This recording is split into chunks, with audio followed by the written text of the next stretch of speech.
50 বছর পূর্তিতে ভক্তবৃন্দের ভিড় উপচে পড়ল হোম যজ্ঞে। খাটাজানি আশ্রমে নিয়ম নিষ্ঠার মধ্য দিয়ে শুরু হলো অনন্ত হোম যজ্ঞ। এমনটাই দেখা গেল বুধবার বেলা 1:30 নাগাদ আশ্রম প্রাঙ্গণে গিয়ে। 50 বছর পূর্তি উপলক্ষে এবার অনন্ত হোম যজ্ঞ অনুষ্ঠানে ভক্তবৃন্দের ভিড় উপচে পড়েছে সকাল থেকেই।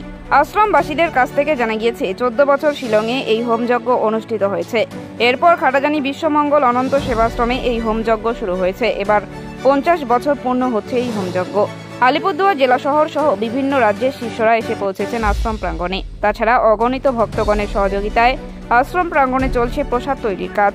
প্রতিবছর ভাদ্র মাসের চতুর্দশীতে অনন্ত পূজা অনুষ্ঠিত হয় এবং পূর্ণিমাতে হোমযজ্ঞ হয়। আশ্রম প্রাঙ্গণে মেলা বসেছে অনন্ত হোমযজ্ঞ উপলক্ষে। বেলা 11টা থেকে নিয়ম নিষ্ঠার মধ্য দিয়ে সেবানন্দ ব্রহ্মচারী অনন্ত হোমযজ্ঞ শুরু করেছেন। 108 শ্রীমৎ স্বামী প্রমোদানন্দ ব্রহ্মচারী এই অনন্ত পূজা এবং অনন্ত হোমযজ্ঞ শুরু করেছিলেন 50 বছর আগে এলাকার মানুষের মঙ্গল কামনায়। ভক্তবৃন্দরা ফলমূল, ধূপকাঠি, মোম, বাতাসা, ঘি নিয়ে যাচ্ছেন প্রচুর পরিমাণে হোমযজ্ঞে দেওয়ার জন্য। এই যে খাটাজানি আশ্রমে অনন্ত যজ্ঞ চলছে, আজকে কি বলবেন সম্পাদক হিসেবে? আমাদের এই যজ্ঞ আমাদের গুরুদেব শ্রীমৎ স্বামী প্রমোদানন্দ ব্রহ্মচারী মহারাজ সৃষ্টি করেছেন। এখানে আমাদের 50 বছর পূর্তি উৎসব। এর আগে আমাদের গুরুদেব শিলং করেছিলেন 14 বছর। মানুষের মঙ্গলার্থে আমাদের গ্রামবাসীদের নিয়ে এই যজ্ঞ অনুষ্ঠিত হয় এবং আমাদের শিলং থেকে প্রচুর আমাদের গুরু ভাই, শিলচর থেকে গুরু ভাই, গুরু বোনরা আসেন এবং বিভিন্ন জায়গা থেকে আমাদের গুরু ভাই, গুরু বোনরা আসেন।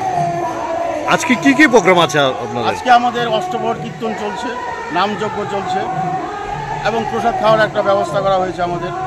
হোমযজ্ঞ কখন কটা অবধি চলবে? হোমযজ্ঞ মোটামুটি 5টা পর্যন্ত চলবে।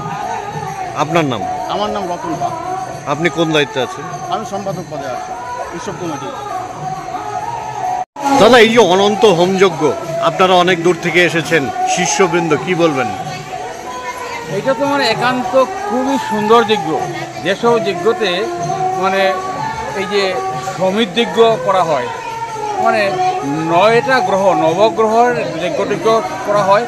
এইসব আশেপাশে যারা লোক আসে বা পাড়া প্রতিবেশীর জন্য খুব মঙ্গলার্থে এই যজ্ঞটা করা হয়। কত বছর যাবৎ চলছে? এইখানে তো হয়ে গেছে ধরুন 50 বছর হয়ে গেছে। আমাদের শিলংয়ে স্টার্ট হয়েছিল, শিলংয়ে ধরুন 14 ইয়ার্স, 14 বছর শিলংয়ে হয়েছে। আপনারা তো শিলংয়ের বাসিন্দা? আমরা শিলংয়ের বাসিন্দা। কতদিন যাবত এখানে আসেন? আমি তো প্রায় 50 বছর যাবত এখানে আসি। শিলং বা অন্যান্য জায়গা থেকে কিরকম শিষ্যবৃন্দ আছে? শিলং থেকে ধরুন আপাতত ধরুন এইবারে তো ধরুন 30-35 জন লোক আসে। করিমগঞ্জ থেকে আসে, শিলচর থেকে আসে বা তিনসুকিয়া সাইড থেকে আসে বা আসামের গুয়াহাটি বিভিন্ন জায়গা থেকে আসে, লোকজন আসে। আপনার নাম?